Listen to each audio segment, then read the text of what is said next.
Politico to the woodshed. Politico. You may know them as the outfit that kept putting up all these silly maps during the presidential election where they projected an above 90% chance that Hillary Clinton was going to win the election and said that she had it locked up. She should be locked up. Didn't have the election locked up, though. They have now written this booga booga piece about Iran and Hezbollah. And of course, it's just the old Zionist trope once again. And in this, they've got this black background with this animated graphic of this ominous looking figure that looks like he should be a villain from Marvel Comics. He actually kind of looks like Deadpool and Rorschach mixed together. And their title is The Secret Backstory of How Obama Let Hezbollah Off the Hook. Now, before getting into the trash that was their article, let's go over the motives real quick, because the reason they hate Obama is he made the Iran deal. Now, I for one don't give him a lot of credit for the Iran deal because he's the one that helped put all the sanctions and so on Iran in the first place. And so it's kind of like punching someone and knocking them down and then helping them back up. Well, if you hadn't hit them and knocked them down, you wouldn't have to help them up. But anyway, and he wasn't alone in that. Europe and Asia and a lot of others pressured to make a deal with Iran, unfreeze the assets, and allow people to buy natural resources and have business relationships and benefit from trading with Iran, because it's not in U.S. interests to step on Iran's throat. It's in Israeli interest to do such a thing. And it's the Israelis who've had all these scare tactics about Iran constantly. And because Obama supported the Iran deal, completely did a 180, because he co-sponsored the bill as a senator to put sanctions on Iran. But as president, he did make this deal because it was a political reality with global pressure for him to do it. And so that's why they're after him. So of course they like to say, oh, well, he didn't go after Hezbollah as hard as we wanted him to. And then they have this fanciful tale based completely on speculation about used car salesmen and narcotics and so on. We've been debunking this the first few times they tried to bring this up, but this is how they open up. The first line is Part 1. A global threat emerges. How Hezbollah turned to trafficking cocaine and laundering money through used cars to finance its expansion. Really. And they really have only two sources for this fairy tale: David Asher and Karen Bauer. Now, if you don't know these turkeys, I will explain, because, of course, they're both Zionist neocons, and they belong to mega institutions for the juggernaut of Zionism under the AIPAC umbrella. First, let's start with David. He's from this completely pro-Israel neocon think tank called the Foundation for Defense of Democracies. Now, I want you to understand this title. The Foundation for Defense of Democracies is what you have to understand is one of the things Zionists like to claim is that Israel is the only democracy in the Middle East. That's not true. The only apartheid, the only one with ethnic cleansing, the only one annexing territory and squatting on people and demolishing homes with bulldozers and putting people on a calorie diet. And yeah, that's all true. They're the only a lot of things. The only one with a self-proclaimed chosen race of God, where God's a real estate agent that granted them land that people were already living them on. Got all that, but they're not the only democracy. Well, they like to say they're the only democracy, and anytime you point out a different democracy, they go, oh, that's not a real democracy. Why? Because they don't vote the way you like. And even if it wasn't, and it was all just so they're the only one in the world, who cares? It's not like democracy has prevented empires from murdering millions of people. Fascists have done it, communists have done it, and imperialists have done it. Democracies do it.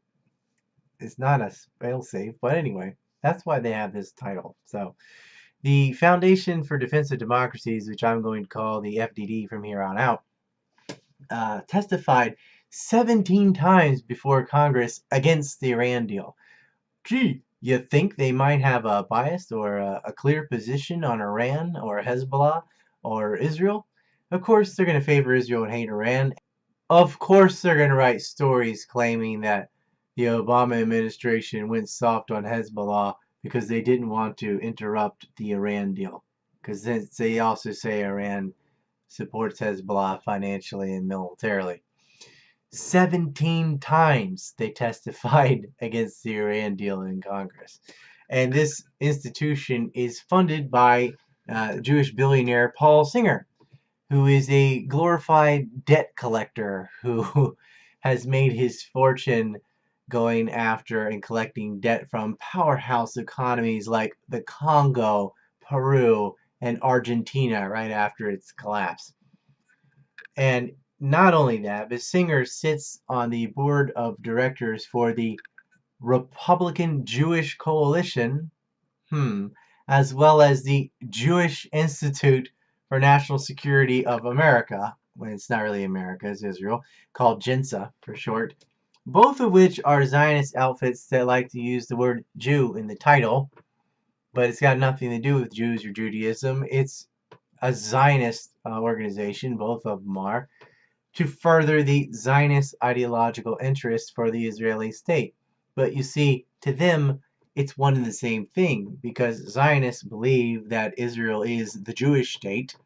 So, as such, if you criticize Israel, you're criticizing the Jewish state, therefore, you're criticizing Jews, therefore, it's anti Semitic. That's how the Zionist logic works. The opposite is actually true. It's a state that doesn't belong to a particular ethnic group or speak for all the members of that ethnic group. And so if you're going to call Israel the Jewish state, that then makes Jews collectively responsible for all the atrocities that Israel does. And that's actually collectivist prejudice and anti-Semitic. Zionism is anti-Semitic. So anyway, they like to use the J word in their titles because it helps stifle off criticism. But it's pretty clear that Paul Singer, being a member of these organizations like JINSA, which has advocated supporting terrorist groups, is definitely a Zionist. And he's financing a number of things. The Washington Free Beacons, another organization, Zionist outfit that he finances, that will be involved in all this mess. And by supporting Israel, he is supporting the blockades and the apartheid, the racial colonization, the house demolitions, that the self-proclaimed chosen race of God needs to expand its racially exclusive territory, which makes him the racist. The former vice president of FDD, up until 2004, was near bombs, NIRBOMS. And this guy is a research fellow at the Moshe Dayan Center at Tel Aviv University in Tel Aviv, the capital of Israel, the actual capital of Israel. He also returned to Israel in 2004. He's a member of the board for the Israeli Council of Foreign Relations, not the American CFR, the Israeli CFR. He's also a BOD member for the Institute for Monitoring Peace and Cultural Tolerance in School and Education, or IMPACT SE. That's just a fluffy title because that sounds nice, cultural tolerance. Oh, that's good. What they really do is they go comb through textbooks and educational material to whitewash it clean of criticism against Israel. They also like to remove any historical references to Palestine. This is the same group that likes to pretend like Palestine never existed. It's just empty land with no one in it or something until the Jews returned there based on their mythology about King David and so on. Anyway, Itamar Marcus, the director from 98 to 2000 for this outfit, is an Israeli settler, an actual squatter, a Zionist colonist. And he worked for David Bar-Allen, who was Benjamin Netanyahu's chief for public relations. I believe he still is. Oh, would they have a bias against Hezbollah and Iran and make up a kooky story that Politico is citing from FDD and David Asser? Oh, yeah, maybe. Marcus got exposed by Haaretz for routinely feeding news outlets this garbage that claimed that Palestinian textbooks were calling for the annihilation of Israel. You've heard this before. Oh, they want to push Jews into the sea. Vey. It's not true. But of course, the accusations are always louder than the retractions, and that is their PR strategy. Just keep lying and say it over and over again, and the public will hear that far more often than they hear that it got debunked. And that's how these people roll. Then you've got Toby Dershowitz from APAC. She was APAC's communication director. She also handled communications for FDD. She's on the board of advisors for FDD's Center on Sanctions and Illicit Finance. And her projects over there include the Syria Working Group, which that project's going to fail because it was an anti-Assad, pro-moderate terrorist group that aimed at overthrowing the regime of Bashar al-Assad, the government of Syria. That's not going to happen. You lost. Your proxy army's lost. You're not going anywhere with that. That war is over, but that was her pet project. Another one is the Iran Human Rights Project, which doesn't give a damn about human rights in Iran.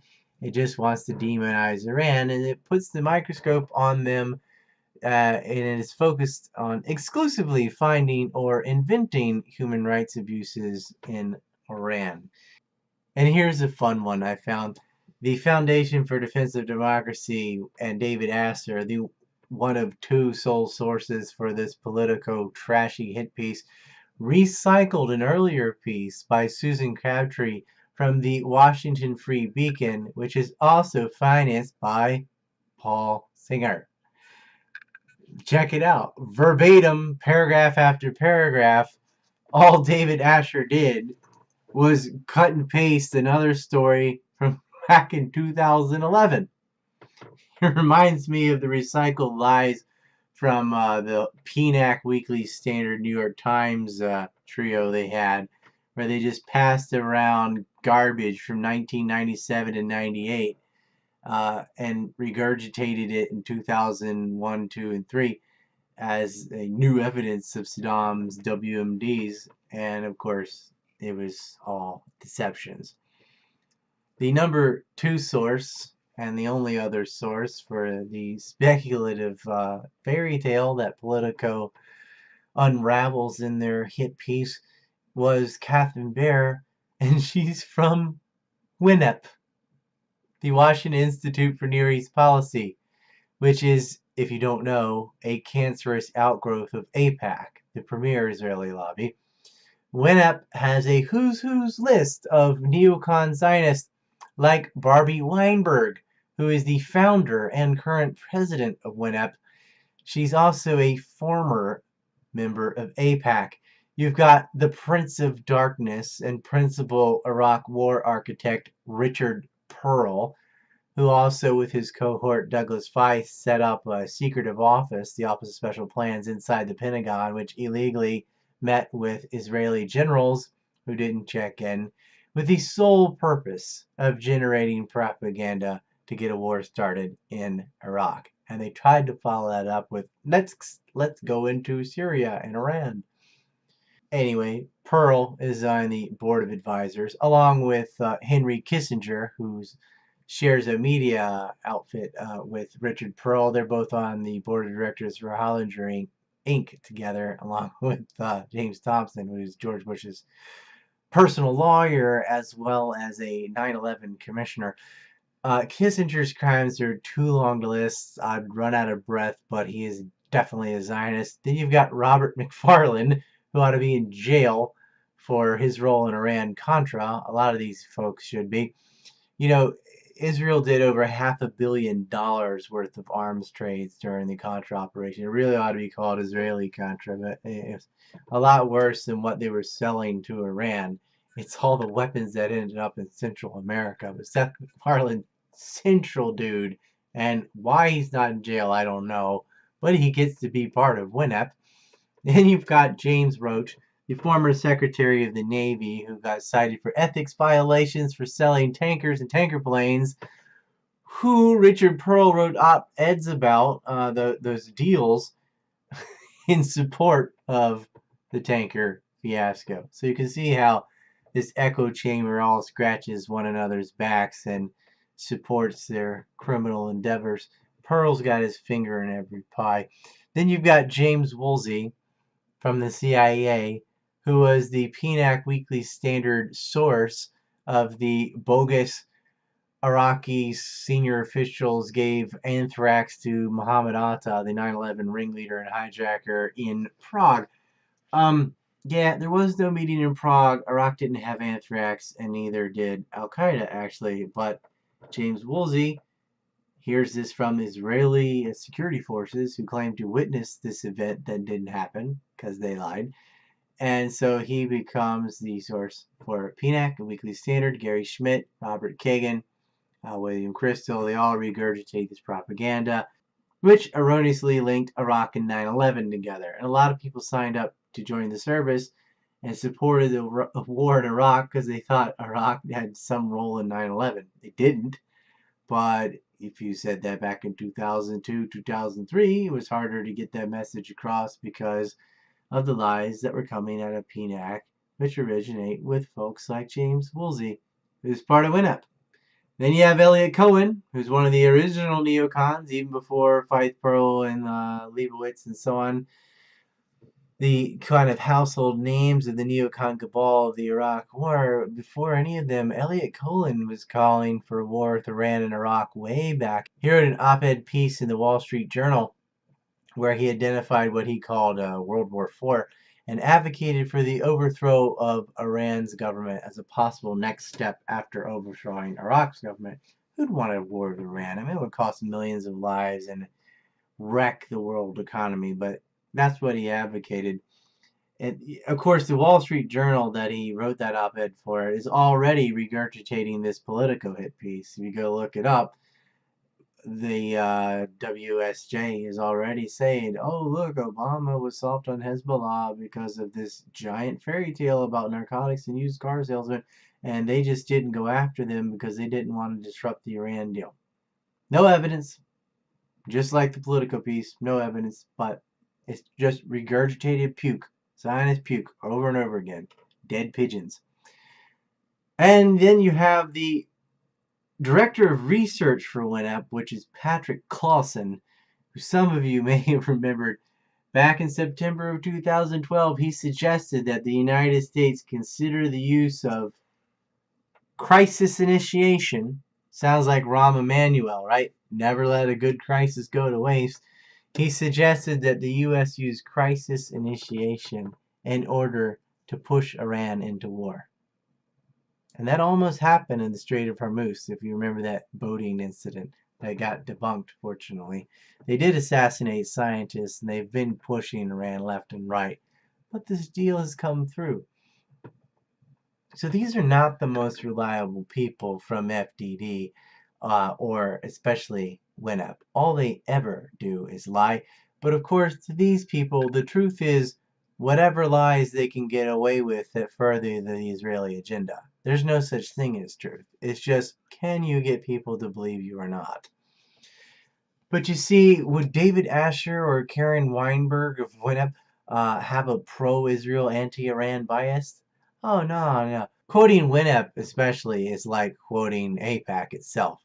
You might as well just interview the Prime Minister of Israel and say, hey, what do you think about Hezbollah? What do you think of Obama? Because Bibi and Obama hated each other. So of course they bash Hezbollah and Iran.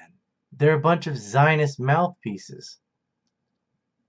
And for Politico to use these sources without explaining their connections to Zionist think tanks with a history of deception is worse than yellow journalism. It's really bottom feeding. And it takes them until paragraph 28 before they finally reach a point where they show that what they had just said was based on hypothetical speculation. And this is followed up with a giant what if statement. Well, the what if part doesn't matter because it's based on a huge speculative piece. They write a former senior national security official of the Obama administration who played a role in the Iran nuclear negotiations suggested that Project Cassandra, which is this DEA ordeal, members were merely speculating that their cases were blocked for political reasons.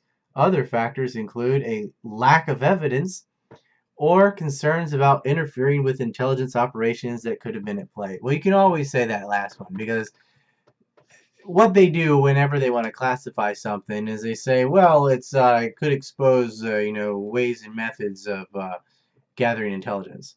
Of course, every time they declassify anything, it never had anything to do with gathering intelligence. It's just them covering up things that they're embarrassed about or things they did that were blatantly illegal, and they just said national security classified.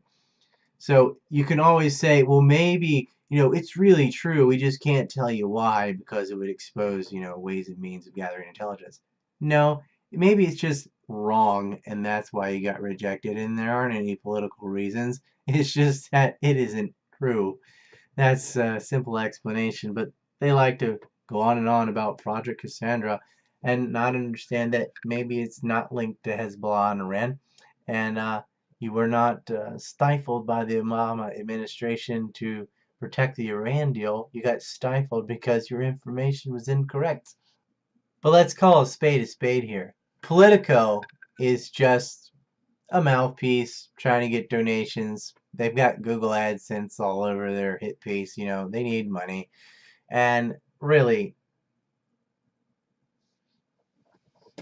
this is just part of the real target here should be the people that started all because Politico is just a mouthpiece for these Zionists. It's the Israeli state and Benjamin Netanyahu in particular who have had a sustained effort to target Iran and, of course, to destroy the Iran deal.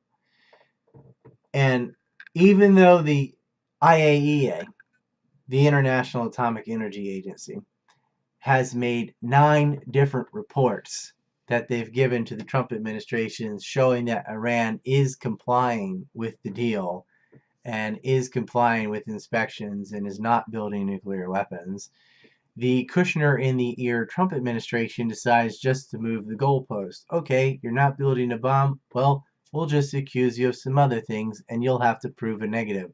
They accuse them of sponsoring terrorism, being a state sponsor of terror. Now, how do you prove you're not a state sponsor of terror? I mean, it's the burden of proof should be like, oh, okay, if they are, let's show the evidence of which terrorists they're sponsoring, but that doesn't come. It's just declarations. So they're forced to prove a negative there. And the other beef they have is, well, Iran has a ballistic missile program. Yeah, so why not? They haven't shot anyone with those missiles, and every country of that size, especially in that region, is going to have missiles. Especially ballistic missiles is redundant, in my opinion. Basically, Israel is guilty of everything they're accusing Iran of, including building secretly and then denying their nuclear arsenal, which they got from the United States. They stole material, trade secrets, and technology from the U.S. to secretly build their nuclear program. Of course, Lyndon Johnson, who is blood related to ZOA members and was dating, even though he's married, an Irgun terrorist, Matilda Krim, and sent the USS Liberty out there to be a sacrificial lamb, was not interested in inspecting Israel for their nuclear program. Kennedy was. Somebody shot him. Robert Kennedy was. Somebody shot him. Johnson wasn't, though. He didn't care about Israel spying. He, in fact, covered it up. And he certainly didn't care about their nuclear program. He actually hid it from other high-ranking members of his own administration. And we have a film about that, and the Six-Day War, the Liberty, etc. But that's actually in the second part of the film, which we're working on right now. The first part's out, however, and that goes over how the terrorists created a nation state, how Israel was formed, essentially, And it debunks this myth of and narrative of, oh, poor little Israel in 1948 was ganged up on by all their big bad Arab neighbors for no reason. You hear the Alan Dershowitz version of history there. No, the Israeli terrorists, or who the people who become Israeli terrorists, the Zionist terrorists, had been killing people for decades. You've got Irgun and Haganah, the Palmach, the Stern gangs, all these terrorist organizations that form the Jewish Agency, which later becomes the government of Israel, and all these prime ministers who are acting terrorist members of these organizations who say all these racist things and did all these atrocious actions, organizing the bombing of boats and hotels and trains and blowing up embassies and machine gunning people at mosques and confiscating territory and just this whole large organized acts of terrorism and terrorist institutions that become the acting first governments and officials of Israel is a bit of hidden history. And so that film's out. I would go over the Patria bombing and other boat bombings and hotel bombings and that starting long before 1948. So if you'd like a nice film series debunking the Six-Day War and, of course, the initial war in 48, where they like to start history, ignoring the white papers of 39, ignoring the rebellion in 1936, and why were the Palestinians rebelling against what if nothing had happened, right? So these Zionist terrorists have been there, since World War I, really harassing the population and committing acts of terrorism. So that film is out on Vimeo on demand. It's a short little first part. It's just the first 15 minutes. It's also only $4 though, but it's condensed information. There's a lot of information there in that 15 minutes. A lot of names and institutions that you need to get your head around before we continue on through time and get to the Six-Day War and those details. It's going to be a good film series, and when you purchase the first part of that split between myself and our graphics man down in Australia, and it helps us finance the rest of the series. So give a Christmas present to yourself or a New Year's present to yourself and get this film today. And if you're interested in more about this Politico piece, I have broken down the woodshed on ANC Report with all the links to what I'm talking about, the players and institutions. And I could have gone on and on. I stopped it short. I mean, I could have gone over a lot more of the board members and so on for these institutions, but it would be overkill. Essentially, the entire Politico piece was based on speculation from Zionist neocons and really only two people whose who have lied about everything and whose institutions have lied about everything. That's why Politico belongs in the woodshed for a number of reasons. That was just the most recent trashy article. And of course, look who wrote it. I rest my case.